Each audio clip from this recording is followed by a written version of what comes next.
Advocate Tanisha Sharma ji, thank you so much for coming to studio. कैसे हैं आप? बढ़िया, आप बताइए। All good ma'am.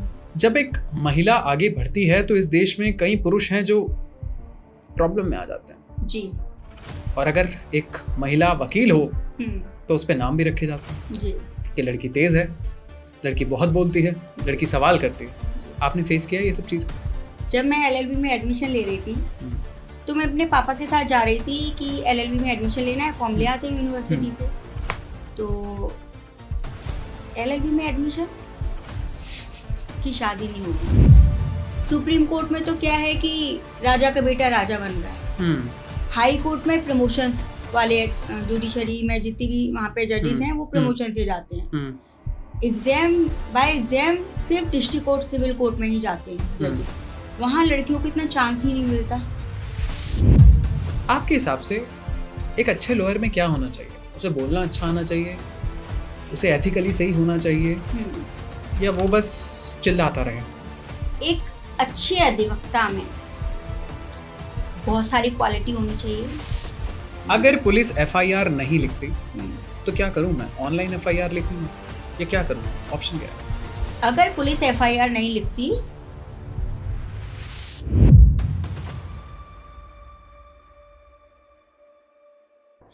Hello, hi, good morning everyone. This side Ayush D Gupta and I believe आप सभी बहुत अच्छे होंगे। आज बात करते हैं संविधान की, आज बात करते हैं देश की, आज बात करते हैं देश की कानून की, और आज बात करते हैं न्यायपालिका की। जब भी हम जुडिशरी की बात करते हैं तो दिमाग में सिर्फ सवाल और नफरत रहती है। आज के हाल फिलहाल की अगर मैं समाज की बात करूं तो हमें लगता है कि इस देश में शायद न्यायपालिका पर अब लोगों का विश्वास नहीं रहा। मीडिया ट्रायल्स होते हैं, लोग बताते हैं, लोग एनकाउंटर्स को सेलिब्रेट करते हैं, लेकिन आज एक फर्स्ट जनरेशन लॉयर से बात करेंगे कि उसका एक लॉयर बनने के पीछे का क्या स्ट्रगल रहा, वो लॉयर क्यों बनी, और लॉयर बनने के बाद वो इस देश से क्या चाहती हैं, इस समाज से क्या चाहती हैं। Today we have advocate Tanisha Sharma here in the studio, जिनसे बात होगी जुडिशरी के ऊपर, जिनसे बात होगी उन मुद्दे के ऊपर जिसके बारे में लोग कई बार बात नहीं करते, क्योंकि बात होगी करप्शन के ऊपर। Corruption in judiciary itself is a very controversial topic. हमें खुद लगता है कि हमारे ऊपर कंटेम्प्ट ऑफ कोर्ट ना लगा दे कोई, लेकिन आज मुखरता से बात होगी। Advocate Tanisha Sharma ji, thank you so much for coming to studio. कैसे हैं आप? बढ़िया, आप बताइए। All good ma'am, thank you so much once again. And एक डिस्कशन ऑलरेडी आपका हमारे फ्रेंड के साथ, शुभ के साथ हुआ है, एंड आई बिलीव कि it was one of the best discussion. लेकिन आज हम बात करेंगे जुडिशरी के बारे में। जुडिशरी को लेकर बहुत सारे मिथ हैं, जुडिशरी को लेकर बहुत सारी चीजें हैं जो इस देश की जनता, स्पेसिफिकली मैं भी, सब जानना चाहते हैं कि जुडिशरी कैसे वर्क करती है। बट अगर मैं बतौर एज ए लॉयर आपसे सवाल करूं, आपने क्यों चुना ये फील्ड? क्या इंस्पायर किया आपको?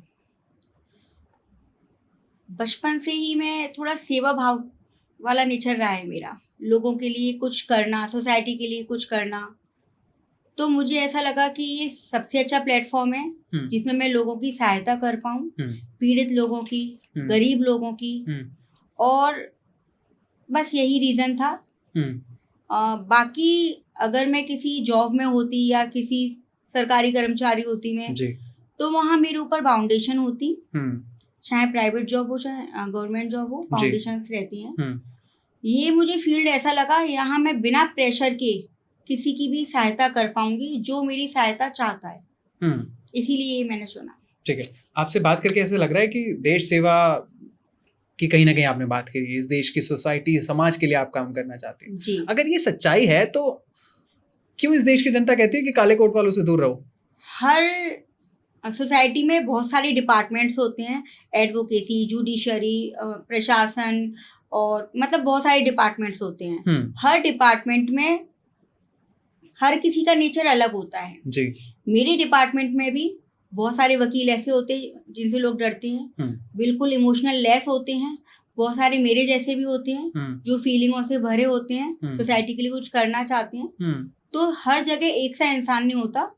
तो लोगों को ऐसे वकील मिलते होंगे, इसलिए उनका ये परसेप्शन है कि काले कोट से दूर रहो। काले कोट से दूर बिल्कुल नहीं रहना चाहिए। काले कोट को तो एक आपकी फोन लिस्ट में एक काले कोट वाले का नंबर होना चाहिए जो आपका दोस्त होना चाहिए, जो आपको बचाने आ जाए जब आपको जरूरत पड़े। एग्जैक्टली, क्योंकि उस टाइम आपके रिश्तेदार तो नहीं आएंगे। बिल्कुल, एक वकील रिश्तेदार तो कभी नहीं आएंगे। फैमिली और एडवोकेट ही ऐसे सोर्स हैं जो आपको बचा सकते हैं। जी, ऐसा कहते हैं कि जब सरकार बहुत मजबूत होती है तो सारे के सारे इंस्टीट्यूशन पर एक प्रेशर आता है।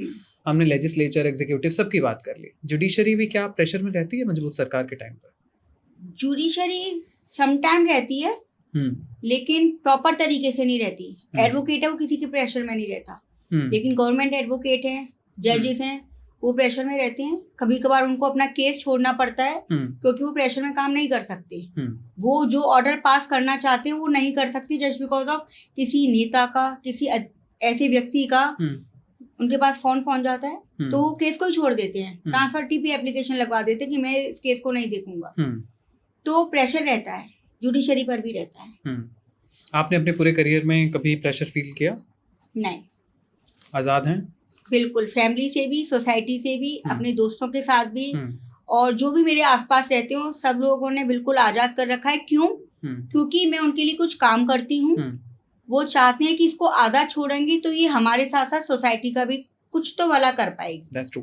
जब एक महिला आगे बढ़ती है तो इस देश में कई पुरुष हैं जो प्रॉब्लम में आ जाते हैं जी, और अगर एक महिला वकील हो तो उस पे नाम भी रखे जाते हैं जी कि लड़की तेज है, लड़की बहुत बोलती है, लड़की सवाल करती है। आपने फेस किया ये सब चीज़? जब मैं एलएलबी में एडमिशन ले रही थी, मेरे बाबा तो नहीं, मैंने अपने बाबा देखे भी नहीं है, लेकिन मेरे पापा की जो चाचा जी, तो मैं अपने पापा के साथ जा रही थी कि एलएलबी में एडमिशन लेना है, फॉर्म ले आते हैं यूनिवर्सिटी से। तो बाबा ने पूछा किस चीज़ में एडमिशन ले रही है ये? पापा ने बताया, मैं और मम्मी पीछे बैठे हुए थे। तो एलएलबी में एडमिशन, इसकी शादी नहीं होगी। मतलब आई वॉज शॉक्ड कि बाबा बोल क्या रहे हैं। तो मैंने वहीं से देखा कि एक महिला वकालत करती है तो उसे फैमिली से ही सपोर्ट भी मिलता है और कहीं ना कहीं फैमिली से ही डिमोटिवेशन भी होता है, जो मैंने फेस किया। लेकिन शायद आज वो देखते होंगे तो प्राउड फील भी करते होंगे कि आज मैं सोसाइटी के लिए बहुत कुछ कर रही हूँ और जब तक सांसें हैं तब तक करती रहूँगी। अगर मैं विमेन रिप्रेजेंटेशन की बात करूं जुडिशरी में, तो लोअर लेवल पे अगर मैं बात करता हूं या जजेस की मैं बात करता हूं, या अगर मैं लोअर लेवल की बात करता हूं या फिर मैं वकीलों की बात करता हूं, तो फिर भी एक रिप्रेजेंटेशन दिखता है। और जब मैं जजेस की बात करता हूं तो मुझे 4-5 नाम से ज़्यादा नाम याद नहीं आते। हमारे देश को अगर चीफ जस्टिस मिलेगी विमेन तो वो भी मिलेगी कुछ महीनों के लिए। विडम्बना नहीं लगती आपको इस देश की? एग्जैक्टली प्रॉब्लम क्या है, मैंने बोला ना, एलएलबी में एडमिशन लेने से पहले ही बच्ची को पीछे खींचा जाता है कि अभी पता भी नहीं है कि एलएलबी में एडमिशन लेने के बाद वो जुडिशरी की तैयारी करेगी या नहीं करेगी, या वकालत करेगी, या हाउसवाइफ बनेगी, या किसी प्राइवेट कंपनी में वो वहाँ की लीगल एडवाइजर बनेगी। लेकिन उसे एडमिशन ही नहीं लेने दिया जाता है। जब आप एडमिशन ही नहीं लोगे तो एग्जाम कहाँ से दोगे, और जब आप एग्जाम नहीं दोगे तो उस सीट तक आप पहुंचोगे कैसे? सुप्रीम कोर्ट में तो क्या है कि राजा का बेटा राजा बन रहा है। हाई कोर्ट में प्रमोशंस वाले, जुडिशरी में जितनी भी वहाँ पे जजेस हैं वो प्रमोशन से जाते हैं। एग्जाम बाय एग्जाम सिर्फ डिस्ट्रिक्ट कोर्ट, सिविल कोर्ट में ही जाते हैं जजेस। वहाँ लड़कियों को इतना चांस ही नहीं मिलता। और उसमें भी क्या होता है कि एक कैडर डिसाइड कर रखा है, इस एज जनरल कास्ट वाले, इस एज ओबीसी वाले, इस एज में SC ST वाले। उन बच्चियों को इतना मौका ही नहीं मिलता कि वो पढ़ के एग्ज़ाम दे पाएँ। जुडिशरी में बहुत ही कम वैकेंसी आती हैं और बहुत समय बाद वैकेंसी आती हैं। तो जब तक उनकी शादी कर दी जाती है और वो अपनी फैमिली में इन्वॉल्व हो जाती हैं। इसीलिए वुमेन्स जजेस का और मेंस जजेस का रेशियो बहुत ज़्यादा डिफरेंस वाला है। ऐसी कौन सी जज रही विमेन जो आपको बहुत इंस्पायर करती हैं? किसी की जजमेंट आपको बहुत इंस्पायरिंग लगी? हम कई बार बात करते हैं बीवी नागरत्ना की, या बाकी बहुत सारे जजेस रही हैं फीमेल में। पर्टिकुलर एक ऐसी जज का तो मैंने ऐसा कोई अभी तक नहीं देखा, लेकिन बहुत सारी जजमेंट्स देती हैं महिलाएं जो इंस्पायर करते हैं, और उन्हीं जजेस को देख के हमें इंस्पायर होते हैं। आज मैं खुद को बहुत आगे बढ़ाने की कोशिश करती हूँ, लोगों के लिए कुछ काम करने की कोशिश करती हूँ, जस्ट बिकॉज ऑफ मुझे पता है कि बहुत अच्छी पोस्ट पर, बहुत अच्छी सीट पर एक महिला जज बैठी हुई है। मुझे कहीं भी प्रॉब्लम आएगी तो मैं कहीं ना कहीं वहाँ पे जाके अपनी परेशानी को प्रेजेंट करूंगी, जी शायद उस परेशानी को कोई पुरुष नहीं समझ पाएगा, कोई पुरुष जज होगा शायद नहीं समझ पाएगा, जो एक महिला जज समझ पाएंगी। तो वो इंस्पायर करता है कि कहीं ना कहीं वो बैठी हुई हैं। अब आप एक कोई जजमेंट की बात करें तो ऐसा कोई पर्टिकुलर जजमेंट नहीं है जो मुझे बहुत ज्यादा इंस्पायर। जब डीवाई चंद्रचूड़ साहब चीफ जस्टिस ऑफ इंडिया थे, उन्होंने एक एडवाइजरी निकाली थी, कुछ वर्ड्स निकाले थे कि ये फीमेल के अगेंस्ट बोलने वाले वर्ड्स हैं, इनको हम आगे से यूज नहीं करेंगे। आपको अच्छी लगी ये जजमेंट जब दी गई कि भाई महिला के समर्थन में बात की है किसी ने? महिला एक अपने आप में, उसको हमारे हिंदुस्तान में एक देवी स्वरूप माना जाता है हर महिला को, और उसके लिए अभद्रता वाले शब्दों का यूज करना अपने आप में, हालांकि पुरुषों के लिए भी यूज नहीं करना चाहिए, लेकिन महिला की जिंदगी को हमने एक सौम्यता से देखा हुआ है कि इसकी रेस्पेक्ट करनी है ना। हालांकि रेस्पेक्ट होती नहीं है, उनको ऐसा करना क्यों पड़ा कि महिलाओं के लिए एक स्क्रिप्ट तैयार की जाए कि इस तरीके से उनको ये वाले शब्दों से नहीं पुकारा जाएगा या इस लैंग्वेज में उनसे बात नहीं की जाएगी, क्योंकि एक्चुअली महिलाओं के संग ऐसा होता था, इसलिए उनको करना पड़ा।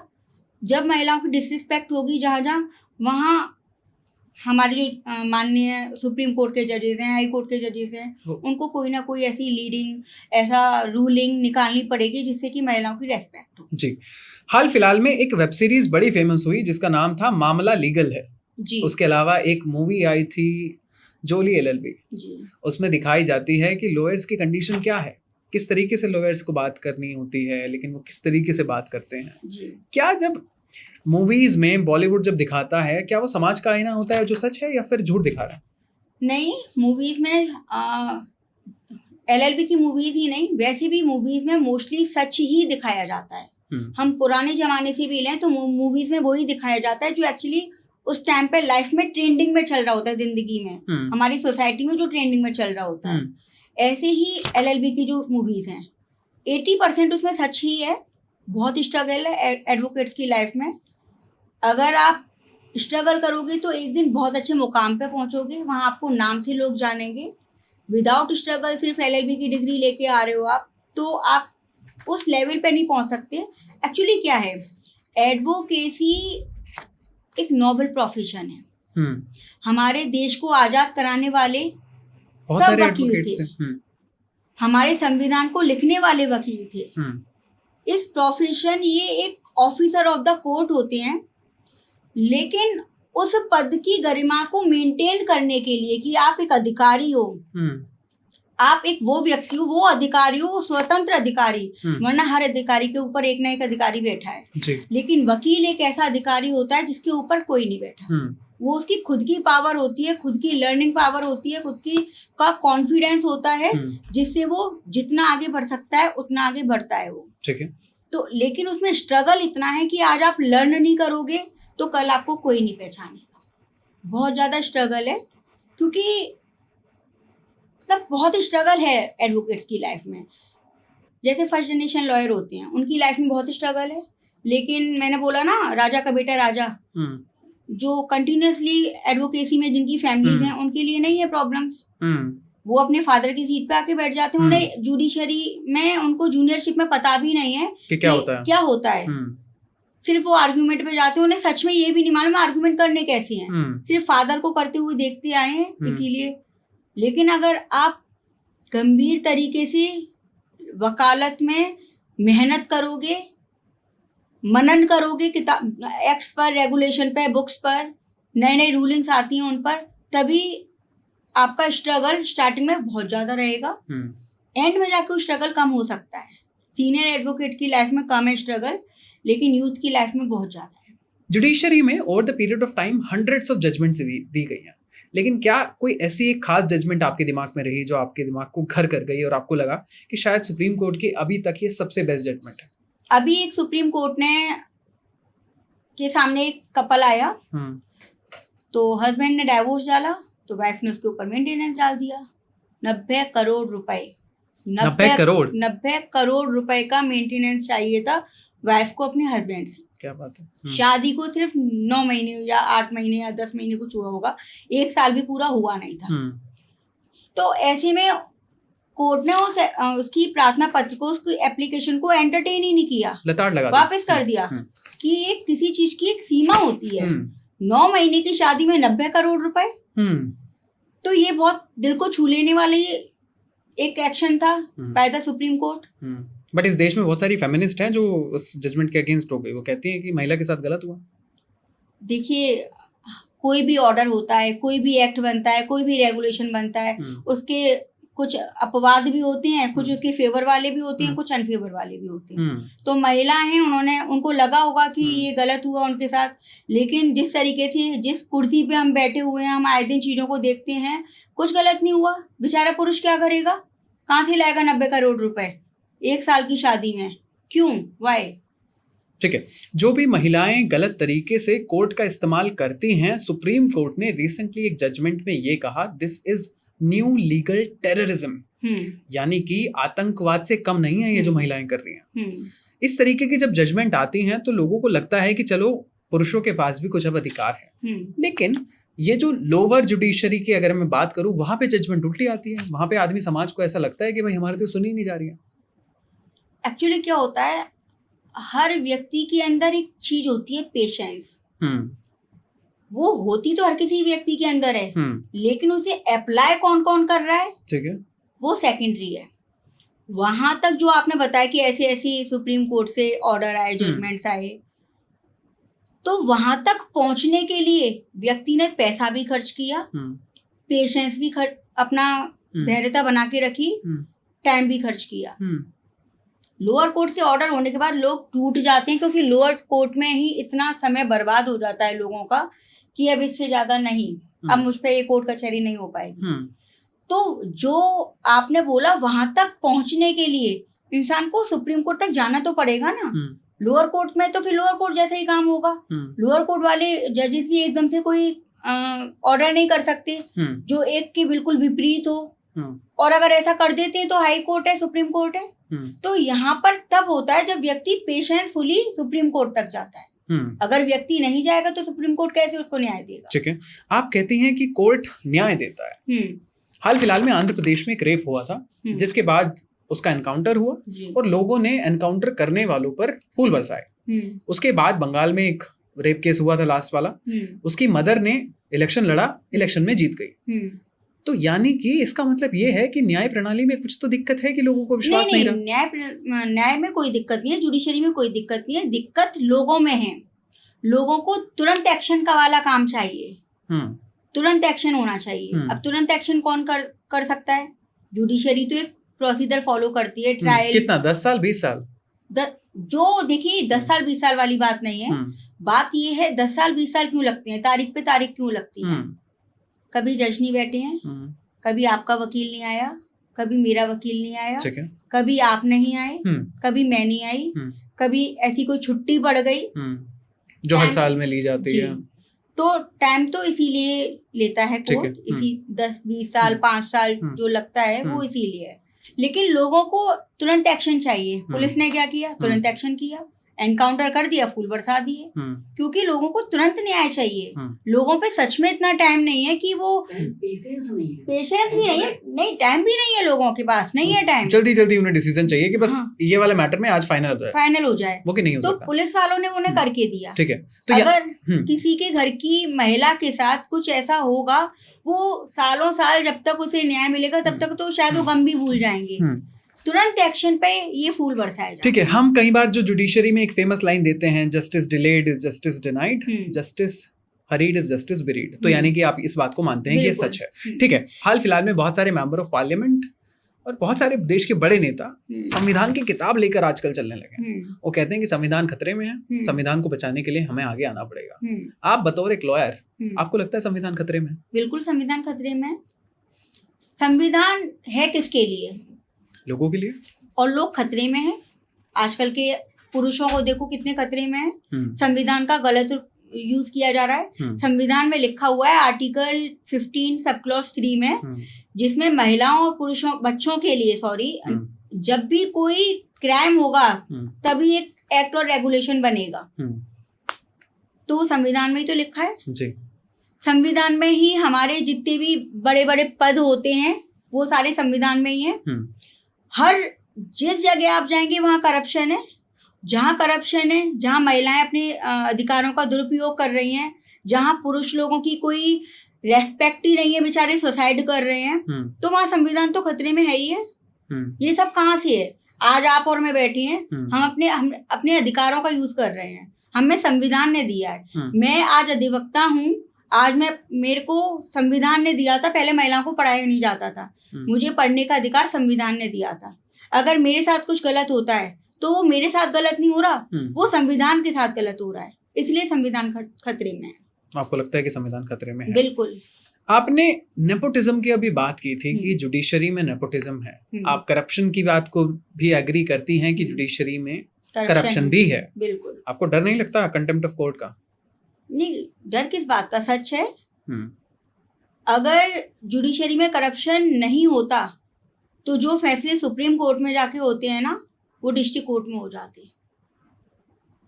जो पैसे वाले हैं, मैं हर जज की बात नहीं करी, करप्शन तो हर जगह है, करप्शन हर जगह है। वकील लोग भी करप्ट है, दूसरी पार्टी से जाके मिल जाते हैं, अपनी पार्टी को बेवकूफ बनाती रहती हैं, ये भी तो करप्शन ही है। तो कहते हैं हमने मीडिएशन कराई है। मीडिएशन के अलावा भी, बिना मीडिएशन के भी वो मिल जाती हैं, अपने क्लाइंट को बेवकूफ बनाती रहती हैं कि आज तारीख नहीं लगी, हाँ मैंने ये करवा दिया, वो करवा दिया, सालों साल बर्बाद करती रहती है। तो यानी कि जो देश की जनता कहती है वो सच है कि लॉयर्स तो किसी के होते नहीं है? नहीं, ऐसा नहीं कह रही, कुछ लोगों की, कुछ जजेस की, कुछ एडवोकेट्स की, और हर डिपार्टमेंट में कुछ लोगों की बात कही जा रही है। ये मैं ये नहीं कह रही कि 100 जज हैं वो 100 के 100 करप्ट हैं, लेकिन 100 में से 1-2 तो करप्ट हैं। ये ह्यूमन नेचर होता है। Corruption is not judiciary, corruption एक ह्यूमन नेचर होता है। वो आज जज है इसीलिए करप्ट नहीं है, वो कहीं और भी बैठी होती तो भी करप्ट होती। ठीक है, क्या फर्स्ट जनरेशन लॉयर है? Yes, I am first generation lawyer. And you are proud? Yes, I feel so much proud. Yes. मुश्किल नहीं लगता? मुश्किल लगता है। आज मैं यहाँ बैठी हूँ, लोगों को लगता होगा फर्स्ट जनरेशन लॉयर होकर यहाँ बैठी है, लेकिन इसके पीछे का स्ट्रगल वो मुझे मालूम है। 8 साल आफ्टर मैरिज भी मैंने पूरी रात पढ़ाई करी है। एक्चुअली लॉयर तो मैं बाद में बनी, मैं जुडिशरी की तैयारी कर रही थी। उत्तर प्रदेश में वैकेंसी नहीं आती, ओवर एज हो गए, तो फिर मेरे को अपना ट्रैक चेंज करना पड़ा, क्योंकि मैं वो फीमेल नहीं हूँ कि मैं डिप्रेशन में जाऊँ और अरे यार अब ये क्या हो गया, मेरे सपने चूर चूर हो गए। हो सकता है जुडिशरी में मेरे लिए जज वाली लाइन बनी ही नहीं थी, मेरे को शायद एडवोकेसी में ही, शायद मैं जज होती तो आज मैं यहाँ नहीं होती। मैं आज अधिवक्ता हूँ, मैं लोगों के लिए कुछ करना चाहती हूँ, इसलिए मैं यहाँ हूँ। मेरे लिए वो सीट बनी नहीं थी। तो आफ्टर मैरिज भी मैंने 8 से 10 साल पढ़ाई करी है, सिर्फ पढ़ाई करी है। आज जो मैं क्लाइंट से बात करती हूँ, या मैं जजेस के सामने बात करती हूँ, या मैं अपनी पूरी टीम मेंटेन कर रही हूँ, इन सब के पीछे का कारण क्या है कि मैंने बेसिक समझा, कानून का बेसिक समझा। अगर किसी भी फर्स्ट जनरेशन लॉयर को बेसिक नहीं आता, सिर्फ वो डिग्री लेके आ गया है, वो कभी सक्सेसफुल लॉयर नहीं बन सकता। एक फर्स्ट जनरेशन लॉयर क्या, किसी भी मतलब रेगुलर एडवोकेसी में है जिनकी फैमिली वाले, वो भी अगर बेसिक अपने क्लियर नहीं रखते हैं तो वो अच्छे वकील नहीं बन सकते। वकील भी 5,000 एक से थोड़ा ना है। आप और मैं वकालत कर रहे हैं, आप 5 लाख रुपए दिन कमा रहे हो तो जरूरी थोड़ा ना मैं भी कमा रही हूँ, सकता है मैं 500 रुपये ही ले जा रही हूँ। ये सब एक आप कितना हार्ड और स्मार्ट वर्क कर रहे हो अपने ऊपर, उससे होता है। तो मैंने बहुत स्टडी करी, नहीं बन पाए जज, कोई बात नहीं, इसमें आप आगे बढ़े। मलाल तो रह गया होगा, लेकिन नहीं, कोई मलाल नहीं है जिंदगी में, कोई मलाल आज नहीं। मैं जब आर्गुमेंट कर रही होती हूँ ना, तो मुझे लगता है यार अच्छा है मैं यहाँ हूँ, सीरियसली मैं लोगों की सेवा कर पा रही हूँ। वरना मेरे ऊपर एक बाउंडेशन होती, एक दबाव रहता, और मैं सिर्फ एक कोर्ट की अधिकारी होती। आज मैं पूरी इंडिया की अधिकारी हूँ। एग्जैक्टली। आजकल AI का ज़माना है, आर्टिफिशियल इंटेलिजेंस की हम बात करते हैं, मशीन लर्निंग की बात करते हैं, नई नई टेक्नोलॉजी की हम बात करते हैं। हमने ये तो सुना है कि इंजीनियर्स की नौकरी खतरे में है। क्या हम आने वाले टाइम में कोर्ट्स में ऐसे देखेंगे कि रोबोट्स एक दूसरे से लड़ाई कर रहे हैं? बिल्कुल। फर्स्ट जनरेशन लॉयर या जो सीनियर लॉयर भी हैं, वो ऑर्डर्स वगैरह AI द्वारा जनरेट करा रहे हैं, जुडिशरी के सामने रख देती है कि ये ऐसी ऐसी रूलिंग आई है, मेरे क्लाइंट के फेवर में है, और जिस दिन वो पकड़े जाते हैं, 1-2 को इसमें सजा भी हुई है कि उन्होंने AI जनरेटेड द्वारा ऑर्डर करवा लिया था। तो जुडिशरी बहुत खतरे में है AI को लेके। आपके हिसाब से एक अच्छे लॉयर में क्या होना चाहिए? उसे बोलना अच्छा आना चाहिए, उसे एथिकली सही होना चाहिए, या वो बस चिल्लाता रहे? एक अच्छे अधिवक्ता में बहुत सारी क्वालिटी होनी चाहिए। एक तो उसकी पर्सनैलिटी ऐसी होनी चाहिए, मैं पर्सनैलिटी से ये बिल्कुल नहीं बोल रही कि वो सलमान खान हो, ऐश्वर्या राय हो। पर्सनैलिटी मीन्स कॉन्फिडेंस, उसके अंदर कॉन्फिडेंस होना चाहिए। सेकेंडरी, उसको सारे बेसिक्स आने चाहिए। हर एक जो स्टार्टिंग कर रहे हैं वकालत में, उनको डेली कम से कम 2 से 3 घंटे स्टडी करनी चाहिए। उनको पब्लिक डीलिंग करनी चाहिए। ठीक है। अपने क्लाइंट्स के साथ उनको चीट नहीं करना चाहिए। आज अगर मैं किसी क्लाइंट के साथ चीट कर रही हूँ तो उसके द्वारा आने वाले 20 से 30 क्लाइंट कम से कम वो देगा मेरी पूरी वकालत वाली जर्नी में। ठीक है। वो वहीं कट हो जाएंगे। तो चीट ना करें। अगर जज किसी बात को लेके समझा रहा है तो उसे ईगो पे ना लें, उसको लर्न करें। हर एक जो स्ट्रगल कर रहा है जुडिशरी में एज एन एडवोकेट, उसको पहले लर्न देन अर्न पर ध्यान देना चाहिए। Exactly. ऐसा नहीं है आज आपने LLB कर ली, आपने जूनियरशिप स्टार्ट कर दी या सेल्फ वर्क भी स्टार्ट कर दिया और फिर आप लगे हुए हो कि नहीं पैसा पैसा। आज अगर मैं यहाँ हूँ, आज अगर मैं खुद अपनी टीम मेंटेन कर रही हूँ तो ना जाने कितनी फाइल्स ऐसी हैं जो मैंने फ्री ऑफ कॉस्ट क्लाइंट्स को डील किया है, टोटली फ्री में। और आज भी बहुत सारे क्लाइंट ऐसे हैं, गरीब लोग हैं, आ जाते हैं, मैडम पैसा नहीं है, कोई बात नहीं, टाइपिंग के पैसे तो दे देगा ना, तू इतना ही दे दे। तो एक एडवोकेट के अंदर ये सारी खूबियां होनी चाहिए कि पैसे पे ध्यान ना दे, डेली पढ़ाई लिखाई करे, प्रॉपर यूनिफॉर्म में आए और खुद से चीट ना करे, है ना, खुद से चीट ना करे। और एक उसका सोसाइटी में एक अच्छी गुडविल होनी चाहिए, क्लाइंट के साथ चीट ना करे। ये सारी खूबियां अगर किसी एडवोकेट में हैं तो वो सक्सेसफुल एडवोकेट है। और साथ ही साथ अपने लीगल एथिक्स का भी ध्यान रखें। बिल्कुल बिल्कुल, ताकि वो अच्छा इस देश के लिए काम कर सके। एडवोकेट और जज में अगर हम देखें तो कई बार ट्यूनिंग उनकी बहुत अच्छी बैठती है और कई बार ऐसा लगता है कि उनमें भी लड़ाई चल रही है, जैसे 2 वकीलों में चल रही है, इस तरीके से उन दोनों में भी एक लड़ाई चल रही है। क्या होनी चाहिए ट्यूनिंग आइडियली इन दोनों में? जजेस की और एडवोकेट्स की दोनों की ट्यूनिंग बहुत अच्छी होती है। अगर लड़ाई भी हो रही होती है दोनों में तो वो उनका पर्सनल मैटर तो है नहीं, बिल्कुल, वो पर्टिकुलर किसी क्लाइंट के हित के लिए है ना। या तो जज कब एक एडवोकेट को डांटता है कि शायद एडवोकेट कुछ ऐसी बातें बोल रहा है जिसका उस फाइल से कोई कनेक्शन ही नहीं है, ठीक है ना। एक कनेक्टिविटी होनी चाहिए ना उस फाइल से रिलेटेड। और कभी कभार वकील भी जजेस से कुछ भी बोलते हैं, मतलब अपने अधिकारों से वो बोलते हैं, अपनी बात रखते हैं और बहुत शाउटिंग की तरह वो ये सारी एक्टिविटीज की जाती है बाय सीनियर एडवोकेट, क्योंकि उनको इतना तजुर्बा हो गया होता है। भाई सामने जो वकील जज बैठा है वो किसी भी एज का हो सकता है ना, 30 से लेके 60 साल की उम्र तक का कोई भी जज हो सकता है, लेकिन एक सीनियर एडवोकेट है, उसको इतनी नॉलेज हो चुकी है। बहुत सारे जजेस बोलते हैं एडवोकेट से, अरे हम तो आप ही से सीख रहे हैं, हमसे गलती हो जाती है, हम जजेस से बोलते हैं, अगर वो हमें बताते हैं नहीं ये नहीं करना था या ये वाली रूलिंग लेके आओ, तो हम उनको बोलते थे सॉरी मैम, आप ही से सिखाएंगे, हमें आप ही से सीख रहे हैं। तो दोनों की ट्यूनिंग बहुत अच्छी होती है, दोनों एक दूसरे को जिंदगी भर सिखाते हैं, जो कि सीखते भी रहना चाहिए, सीखते रहना चाहिए, बिल्कुल। अगर हम बात करें गवर्नमेंट एडवोकेट की और अगर हम बात करें प्राइवेट एडवोकेट की, क्या कुछ डिफरेंस है? कुछ उनका महीने का भत्ता अलग रहेगा? क्या वो सरकार की तरफ बायस ज्यादा रहते हैं? क्या रहता है? नहीं, दोनों का ट्रैक बिल्कुल अलग है। मोटिव एक ही है, किसी पीड़ित को न्याय दिलाना, लेकिन ट्रैक अलग है। वो सरकारी एडवोकेट है, वो प्राइवेट है। प्राइवेट की एक अलग खूबियां हैं, सरकारी अधिवक्ता की एक अलग खूबियां हैं। सरकारी अधिवक्ता को रात को चैन की नींद आती है कि मेरा हर महीने मेरे अकाउंट में सैलरी क्रेडिट होगी, ठीक है।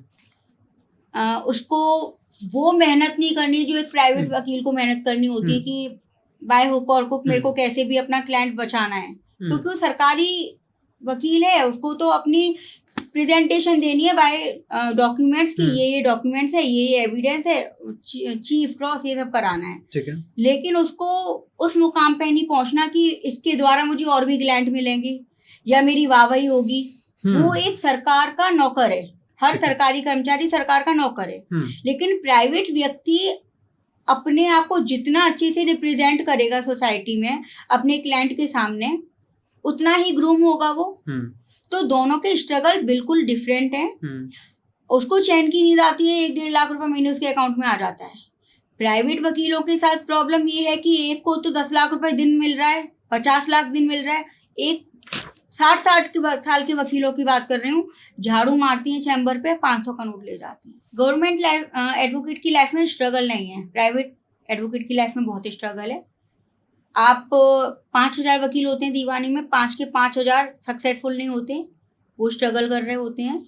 और प्राइवेट वकील की जो अर्निंग है उसका कुछ नहीं कहा जा सकता। 500 रुपये पर डे से लेके वो 5 करोड़ रुपए तक कमाते हैं। सीरियसली इतना पैसा है? हाँ, सुप्रीम कोर्ट के एडवोकेट्स को देखिए, हाँ, वो 4 हियरिंग कर ली उन्होंने एक दिन में, आगे उनके 50 करोड़ भी। तो प्राइवेट वकील और सरकारी वकील में बहुत डिफरेंस है।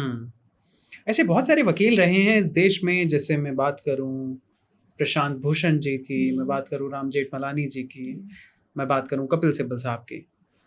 क्या है इनमें एक ऐसी पर्सनालिटी जो एक इस देश का और इस दुनिया के one of the top most वकील में बनाती है? ये सब फर्स्ट जनरेशन लॉयर हैं, आपको पता है। हम्म, इन लोगों ने बहुत स्ट्रगल किया होगा, डीप स्टडी की होगी।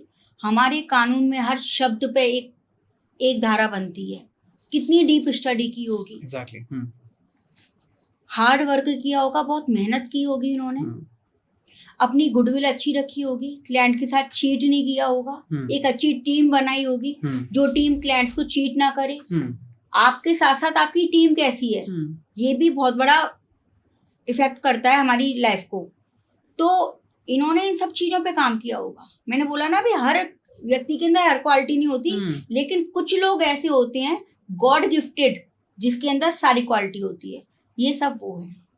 अच्छा, एक बात का जवाब दीजिए, आप एक वकील हैं, आपको दिक्कत क्या है पुलिस वालों से? क्यों 36 का आंकड़ा रहता है पुलिस वालों का और वकीलों का? जब देखो लड़ाई कर लेते हैं, जब देखो उनके सिर एक दूसरे में ऐसी सीना जोरी हो जाती है कि लगता है कि इंसिडेंट हो जाए, एक्सीडेंट हो जाएगा। नहीं, ऐसा नहीं है कि पुलिस वालों और वकीलों की कोई दुश्मनी है, कोई लड़ाई है, नहीं, ऐसा बिल्कुल नहीं है। दोनों ही हमारे लॉ एंड ऑर्डर को मेंटेन करते हैं और दोनों ही पीड़ितों के लिए लड़ाई लड़ते हैं। वो गर्मा गर्मी का विषय हो जाता है कि वो भी काले कोट वाला, वो भी खाकी वर्दी वाला, ये बस इतना सा प्रॉब्लम है। बाकी पर्सनली उन लोगों की कोई दुश्मनी नहीं है। आजकल वकील लोग होते हैं अपने लिए, अपने क्लाइंट्स के अधिकारों के लिए स्ट्राइक पे बैठ जाते हैं। अब पुलिस वालों के ऊपर से डंडा होता है कि स्ट्राइक हटवाओ, तो ऐसे में पुलिस वाले क्या करें? तो ये दिख रहा है कि पुलिस वाले और वकील लड़ रहे हैं, लेकिन एक्चुअली पुलिस वाले अपनी ड्यूटी कर रहे हैं और वकील अपनी ड्यूटी कर रहे हैं। तो कोई प्रॉब्लम नहीं है वकीलों को पुलिस वालों से। ठीक है। हम अगर पुलिस वालों से हमें प्रॉब्लम होगी तो ना तो उनकी रोटी चल पाएगी ना हमारी। हम दोनों ही कोर्ट के और थाने के वर्क को मिलके संभालते हैं। अगर एक दो हाइपोथेटिकल सिचुएशन क्रिएट करते हैं, अगर मैं अपनी पार्टनर के साथ एक रेस्टोरेंट में या एक होटल में स्टे कर रहा हूँ, तो पुलिस वाले कौन होते हैं मेरे से डॉक्यूमेंटेशन मांगने वाले? एक्चुअली क्या है, हर थाने के नियरेस्ट उनको वो उतना जुरिडिक्शन जितना लगता है, वो उनकी रिस्पॉन्सिबिलिटी बनती है कि किसी होटल में कोई गलत काम ना हो रहा हो, कोई नाबालिग बच्ची को ना ले आया हो। अगर आप सिर्फ वो यही देख सकते हैं कि आप दोनों बालिग हैं या नहीं है। अगर आप दोनों बालिग हैं तो आपको कोई टेंशन नहीं है। अगर पुलिस ऐसी में आपको धमकाए तो आप पुलिस की कंप्लेंट कर सकते हैं उनके उच्च अधिकारियों से। आपको डर तब होना चाहिए जब आप नाबालिग को, दोनों ही, या आप बालिग को नाबालिग लड़की को लेके आए हो, तो आपको खतरा है। अदरवाइज पुलिस आपसे कुछ नहीं कह सकती अगर आप दोनों ही बालिग हो और अपनी इच्छा से आए हो। But वो उनकी ड्यूटी है कि पूछना कि कौन आ रहा है, कहीं ऐसी हमारे सराउंडिंग्स में ऐसी की इलीगल एक्टिविटीज तो नहीं हो रही है। वो तो पेरेंट्स का नंबर मांगने लग जाते हैं। नहीं, ये गलत, ये पेरेंट्स का नंबर वो तब मांग सकते हैं जब बच्चा नाबालिग है। ठीक है। अगर बालिग है तो वो उनका कोई राइट नहीं है कि वो उन लोगों से पेरेंट्स का नंबर मांगे। अगर पुलिस FIR नहीं लिखती तो क्या करूं मैं? ऑनलाइन FIR लिखूंगा या क्या करूंगा? ऑप्शन क्या है? अगर पुलिस FIR नहीं लिखती तो आप कोर्ट से FIR दर्ज करा सकते हैं। ठीक है। एक एडवोकेट करें तो हमारा कानून बोलता है कि मजिस्ट्रेट के सामने एप्लीकेशन मूव की जाती है जिन जिन चीज़ों से आप स्ट्रगल कर रहे हैं, जिस चीज़ में आपके साथ क्राइम हुआ है, एप्लीकेशन मूव कर रहे हैं, फिर बाय द कोर्ट थाने में एप्लीकेशन जाती है, फिर पुलिस को लिखनी पड़ती है वो एफआईआर। और अगर पुलिस को ऐसा लगता है कि नहीं लिखनी चाहिए एफआईआर, तो वो वहाँ रिपोर्ट लगा के भेजता है जज के पास कि हुजूर इस बात में इसीलिए एफआईआर नहीं दर्ज कराई गई है क्योंकि क्राइम बनता ही नहीं है। उसके सपोर्टेड एविडेंस भी लगा के भेजता है कि क्यों क्राइम नहीं बनता, और अगर क्राइम बनता है तो उसे एफआईआर दर्ज करनी पड़ती है। तो पुलिस अगर एफआईआर दर्ज नहीं कर रही